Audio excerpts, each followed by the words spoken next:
Welcome in, ladies and gentlemen, to a live Talk of Champions on this Friday. I'm Billy Embody. With me is Jake Thompson. We've got our Friday Ole Miss practice report, as well as just an overall update midway through fall camp. We'll talk about the transfers and more making an impact for the Rebels so far in camp. And it all starts right now on this live Talk of Champions. Protecting homes and businesses from the whims of nature, you need more than just quality materials. You require RiverLand Roofing. Licensed, insured, and certified, RiverLand Roofing offers not only the assurance of excellence, but a tailored approach to your unique structural needs and budget. To learn more about what RiverLand Roofing can do for you and the community, call them at 662-644-4297 or visit riverlandroofing.com. You're locked into Talk of Champions, an Ole Miss podcast powered by RiverLand Roofing and featuring Ben Garrett and Billy Embody of Rebel Grove.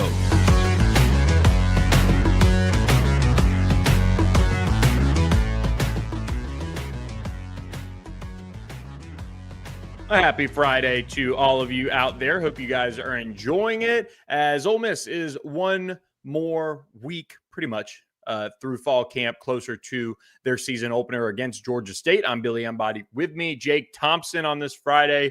We are presented by our friends at RiverLand Roofing. Give them a call, 662-644-4297. You can also text them for all your roofing needs. Jake, you've got some quiet time now, as we see in the background there, of course, after all the news, notes, and takeaways from practice are settled into your mind now. What stood out to you just right off the bat there, getting out in Oxford and seeing the Rebels work out? Yeah, I think for the most part, I like the defense more than maybe we thought heading into camp. Kiffin's been high on it, was real high on it this week, especially the secondary, which is the area of concern I think everybody's got. But we've seen a lot of improvement from the transfers. They're really high on Ricky Fletcher. We've seen Sage Ryan, Kapina Gushkin. I hope I'm not butchering it too bad. The transfer from Washington State. A lot of new guys that have impressed and the spot. And Auburn transfer Antonio Kite, who maybe we didn't expect to be kind of on that quote-unquote bingo card of potential starters. He's gotten a lot of early reps with what we would presume. We're not calling it a depth chart, but presume, people you'll see early in that first season.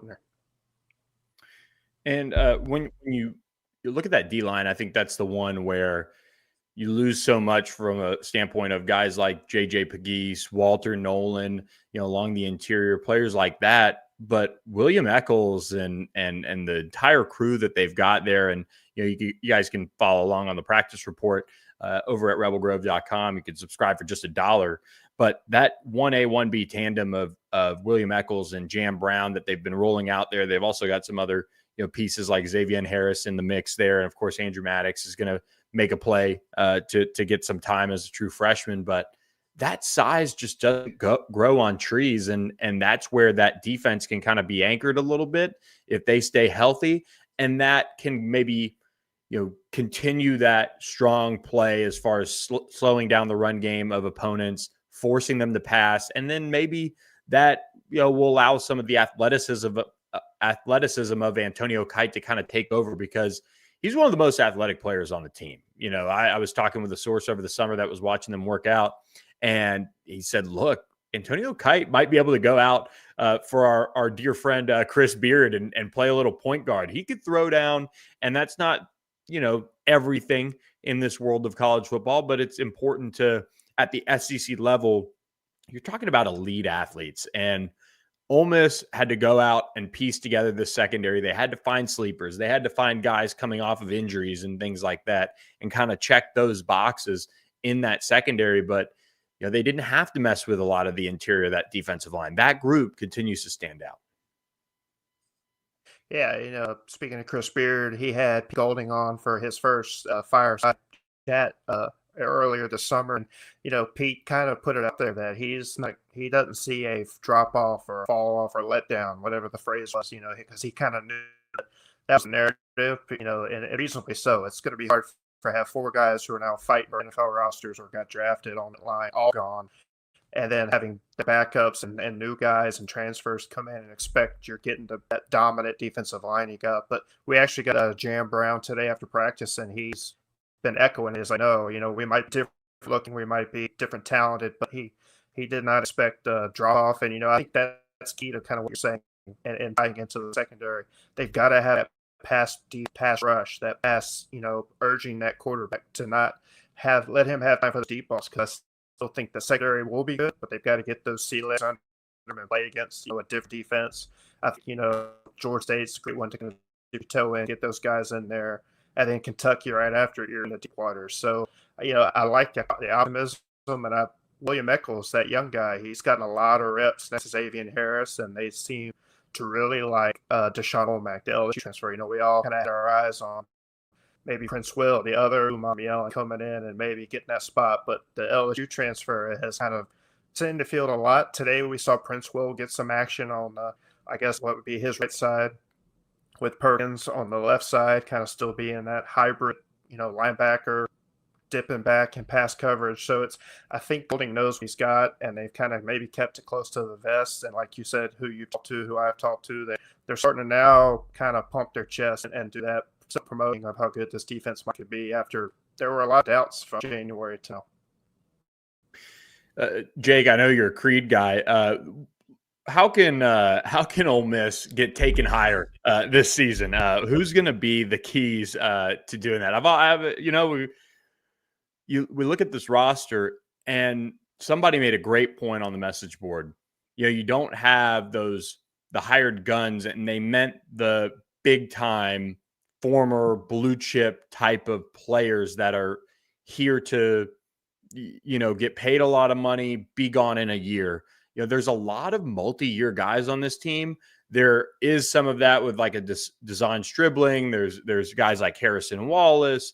But if you look at this portal haul that they put together, and I only really realized it as I was putting together the story on every single transfer Ole Miss acquired in the offseason, 2,500 words of it, which I wasn't expecting. But it's a group that is building not just for this season, but beyond. The offensive line, the Jalen Braxtons and Tavoy Fagans, guys like that have multiple years. They did a lot of that in this transfer portal cycle. And I think that's really worth noting. A lot of the one-year players are maybe sleepers, like a Taj Chambers. Like, nobody's expecting him to be a starter next to TJ Daugherty. You hear Missouri State and you're like, okay, all right, whatever.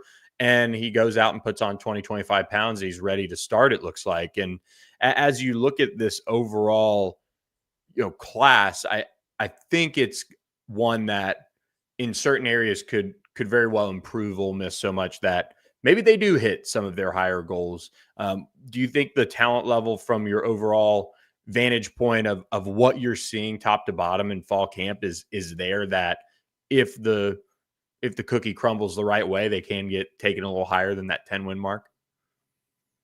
Yeah, I think they've got to hit on a lot of evals. I think that's important. But yeah, you're right. There's not like that mercenary. There's not that Walter Nolan that was, brought in and, knew that's what he was brought in for, to be that hired gun. Get him, a lot of the talk last year was that the last dance. They're pushing all their chips in on 2024 to get to the playoff and see what happens. And, everybody expectations were that, and national title run, and watching, I started watching that SEC Netflix documentary last night, episode 1. They're in Brian Kelly's house, and his father of LSU head coach, looks at him point blank and felt, Ole Miss could win it all last season. So that was the mentality everywhere, viewing Ole Miss and here in Oxford. This year, it's a little bit different. They're working towards, getting those one and done guys, but I think in still positions you're going to get that because those guys just want to go try somewhere else that one final year, see if they can find a place that fits them, get draft stock. But there are a lot of multi-year guys, or guys who have the option for multi-years with this team, especially on defense. And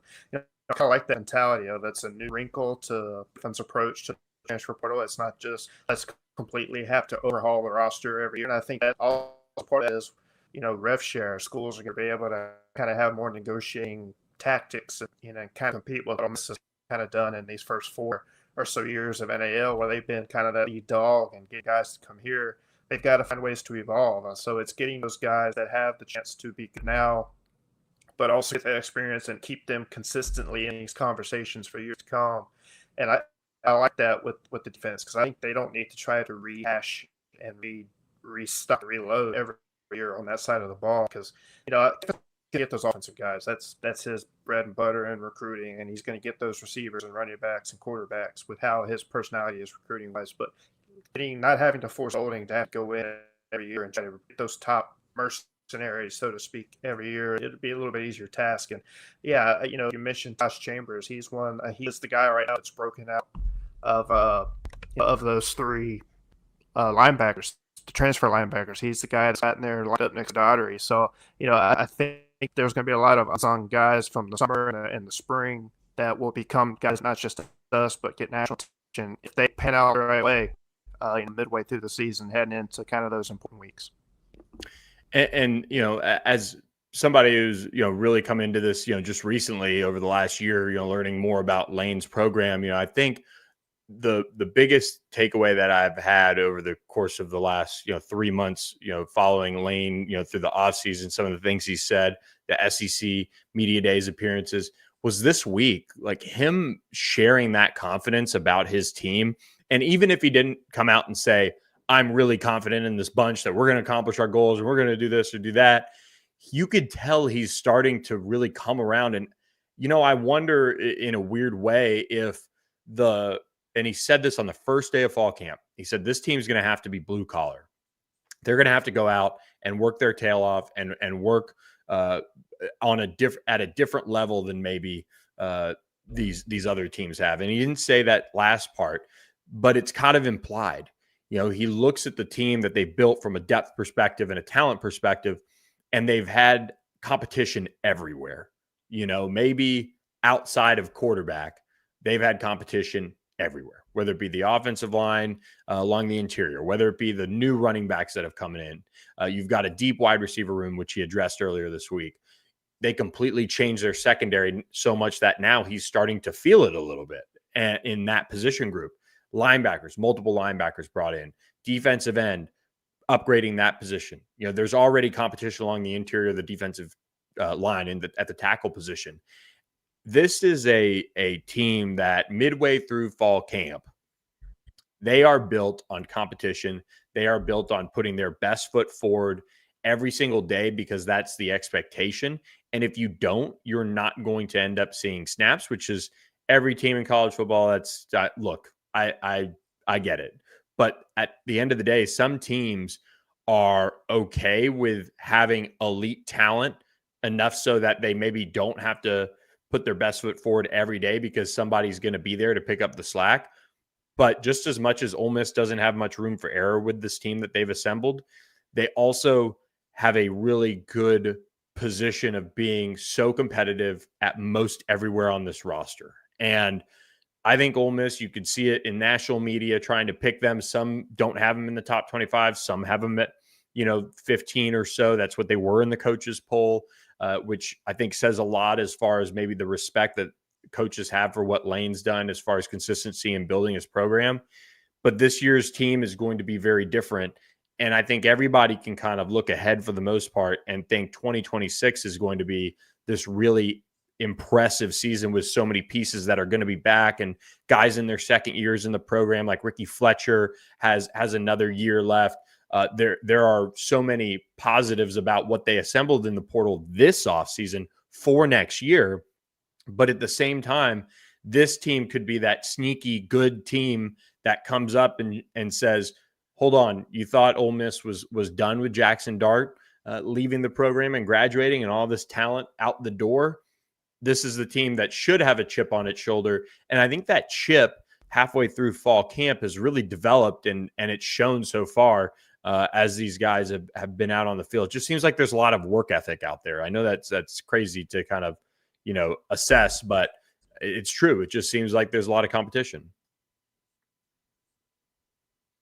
Yeah, no, it's it feels like a lunch pail type practices. Like internally, the guys got to bring it every day, blue collar grind, because it's not like, all right, I was brought in, I know I'm the de facto starter, and then just figuring out who's behind me, come garbage time, or if something happens to me or somebody else in my position. It's we've got guys and it's position battles and they feel confident with who they're putting out there at 1 or 2 or 3. It feels like a lot of positions, and even offensive line. I know that's the big, kind of cloud or question mark Ole Miss has had on offense for years of they only go as far as our offensive line, and we're not even seeing Patrick Coots out there who they're being a little careful with, cautious with. He's doing kind of off, doing snap work at the beginning of practice, him and Bryson Sanders and other centers, and then he's not really doing a lot of position drills, as much as possible. So that's another guy that you can even put in at offensive line.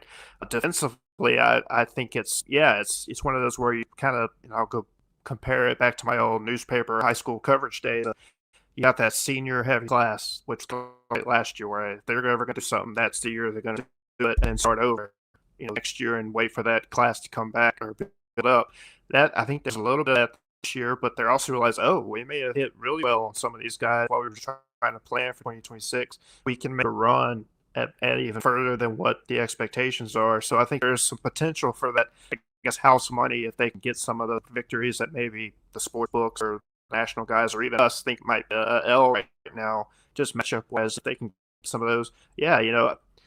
This is a great exaggeration comparison, so I'm not meaning it literally, but it feels like kind of jokingly after this season last year to somebody, what if this is their Team Martin type thing where, Tennessee had Peyton and that was the team that was supposed to win all and do it, and they got close, they did, and then you saw what they did post Peyton with Team Martin. I'm not saying that Ole Miss is doing it today on August 8th, but with all and the offense and the team just gels and they make that run that you didn't see coming, I think there is that potential. And, of course, we got to get some games and some results under our belt, but there is that chance for us to kind of let that thought creep into our head after watching, half of preseason camp.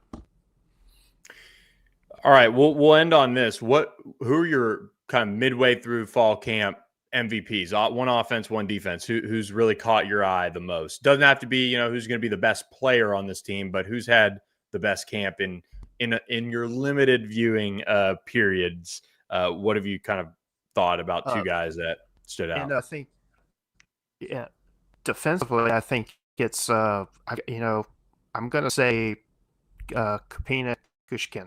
Poor guy. I'm probably butchering his name, but the Washington State guy, he's been out there getting a lot of reps. I was going to lean Antonio Kite, but like you said, the vibes, this was expected for him to be that good, and I just didn't know what him and Sage Ryan would offer because they're coming to a different environment, different level of competition. But he has been really surprising in the back end of that defense for me.